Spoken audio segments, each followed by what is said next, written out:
तर एक मोठी बातमी येते मुंबईतून मानखुर्दमध्ये 3 मजली घर कोसळून या दुर्घटनेत 6 जणांचा मृत्यू झाल्याची माहिती आहे।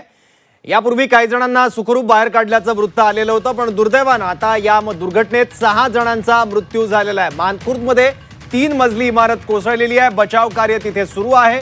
काही जणांना बाहेर काढण्याचं काम तिथे सुरू होतं। नगरसेवक नवनाथ बन हे सुद्धा तिथे पोहोचले आहेत, पण या दुर्घटनेमध्ये 6 जणांचा मृत्यू झाल्याचं कळतंय। अत्यंत धक्कादायक। मुंबईमध्ये मुसळधार पावसामुळे वेगवेगळ्या दुर्घटना घडतायत आणि यात मुंबईकर मृत्युमुखी पडण्याच्या घटनांमध्ये सुद्धा वाढ झालेली आहे। एकीकडे वरून झाडं कोसळतायत आणि आता इमारती सुद्धा कोसळतायत। मानखुर्दच्या दुर्घटनेमध्ये 6 जणांचा मृत्यू झाल्याचं कळतंय। मुंबई महापालिकेच्या जनसंपर्क अधिकाऱ्यांनी ही माहिती दिलेली आहे। या दुर्घटनेमध्ये 6 जणांचा मृत्यू झाल्याची माहिती अधिकृतपणे मुंबई महापालिकेच्या जनसंपर्क अधिकाऱ्यांकडून देण्यात आलेली आहे। मानखुर्दमध्ये 3 मजली इमारत कोसळलेली आहे, ज्यामध्ये 6 जणांचा मृत्यू झाल्याचं कळतंय। बचाव पथकाकडून रेस्क्यू ऑपरेशन सुरू आहे। आणखी कोणी ढिगाऱ्याखाली अडकलेला आहे का याची शोध मोहीम सुद्धा सुरू आहे। नगरसेवक नवनाथ बन हे सुद्धा घटनास्थळी पोहोचले आहेत। काही वेळापूर्वी त्यांच्याकडून सुद्धा आपण माहिती घेतलेली होती, तेव्हा काही जणांना सुखरूप बाहेर काढण्यात आल्याची माहिती त्यांनी दिलेली होती। महापौर रितू तावडे या स्वतः आपल्या सोबत आहेत। रितू तावडेजी, आता 6 जणांचा यात मृत्यू झाल्याची माहिती समोर येते आहे। अत्यंत धक्कादायक अशी घटना घडलेली आहे मानखुर्दमध्ये। या ठिकाणी 8:30च्या दरम्यान मला असं वाटतं एकावर एक अशी 3 घरं होती आणि त्याच्यामध्ये गोडाऊन होतं, कलेक्टर लँड आहे ती, आणि ते एका बाजूच्या घरावरती कोसळलं आणि घरामध्ये मला वाटतं जवळपास 6-7 जण होती आणि फारच वाईट घटना त्या ठिकाणी घडली। अचानक ते संपूर्ण त्या घरावरती कोसळलं आणि ती घरामध्ये एवढी सगळी लहान मुलं पण होती, त्यांची आई होती आणि अशा पद्धतीचं जी घटना आहे ती अतिशय वाईट घडलेली आहे। परंतु तिथे पोलीस यंत्रणा असेल, मनपा कर्मचारी असेल, अग्निशामक दल असेल, रुग्णवाहिका तातडीने पटापट पोहोचून त्या ठिकाणी संपूर्ण रेस्क्यू ऑपरेशन केलं, सगळ्यांना काढलं, पण आतापर्यंत 6 जणांना मृत घोषित केलेले आहे। शताब्दी हॉस्पिटलमध्ये ठेवलेले आहे त्यांना।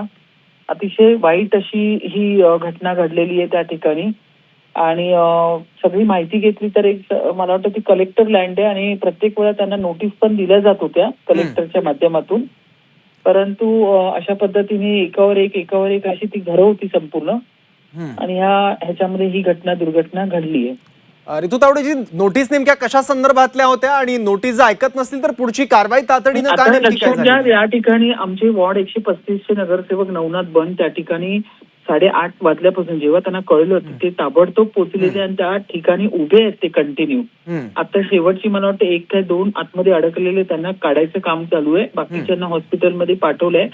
4 जणांना मला वाटतं शताब्दीमध्ये, 2 जणांना राजेवाडी हॉस्पिटलला पाठवलेले, अजून 1 काय 2 रेस्क्यू ऑपरेशन त्या ठिकाणी चालू आहे। कलेक्टर लँड आहे आणि त्यामुळे अशा पद्धतीचं हे झालेलं आहे। आता तिकडे मी चालले शताब्दीला, गेल्यानंतर मला संपूर्ण माहिती कळेल की का हे झालं, कशा पद्धतीने झालंय, कसलं गोडाऊन होतं ते, ही सगळी माहिती मी गेल्यावरती घेईन। पण आता तुर्तास मी त्या सगळ्यांना बघायला चालली आहे हॉस्पिटलला। ठीक आहे रितू तावडेजी, तुम्ही वेगवेगळ्या घटनास्थळी जाता, माहिती घेता, आढावा घेता, या तुमच्या कार्यतत्परतेचं कौतुक। पण भांडूपची जेव्हा घटना आपण बघितली तेव्हा तुम्हीच म्हणाला होतात की विकासकाला या संदर्भात सांगून सुद्धा तो काम थांबवत नव्हता, अशी माहिती वॉर्ड ऑफिसरने दिली। इथे सुद्धा प्रशासनानं नोटीस दिल्या होत्या पण ऐकलं नाही आणि आता 6 जणांना जीव गमवावा लागलाय।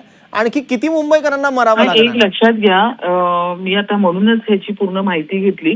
कलेक्टर लँड होती, पालिकेची लँड नाहीये ती, हे आधी तुम्ही समजून घ्या।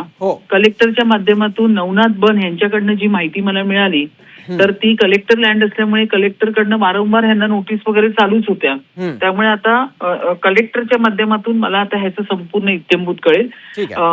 मुंबई महानगरपालिकेची ती जागा नव्हती। ठीक आहे रितू तावडेजी, परंतु जी घटना घडली आहे ती अतिशय वाईट घडलेली आहे। ठीक आहे, आता मी पूर्ण त्या कुटुंबाला बघायला, त्यांच्या घरातले, आता मी प्रार्थना करते की किमान 2 जण अडकली आहे त्याच्यातलं कोणतरी वाचू दे, कारण घटना अतिशय डेंजरस त्या ठिकाणी भयंकर घडलेली आहे। 3 घरांचे मजले एका घरावर पडलेले आहेत, त्यामुळे त्याकडे पूर्ण लक्ष आहे। रितू तावडेजी, मृतांचा आकडा 6 आहे. हे सगळे एकाच कुटुंबातले आहे का? तुमच्यापर्यंत काही माहिती त्या संदर्भात? हो, माझ्यापर्यंत माहिती, मी संपूर्ण 10-10 मिनिटांनी याची पूर्ण माहिती घेते. मी निघते पण आता शताब्दीला. या ठिकाणी मला असं वाटतं 4 मुलं होती, लेडी होती, तिची 4 मुलं आणि शेजारची 2 मुलं खेळायला आलेली. म्हणजे एकूण 4 आणि 1 5 आणि ही 2 7 जण आतमध्ये अडकली होती. ओके. तर आता मला वाटतं 1 काय 2 अजून अडकलेले आतापर्यंत कदाचित काढलं पण असेल. ती पूर्ण माहितीच घेते मी. 4 जणांना शताब्दीमध्ये ठेवलंय, 1 जण अडकलेला आहे, दोघांना राजावाडीमध्ये पाठवलेलं आहे.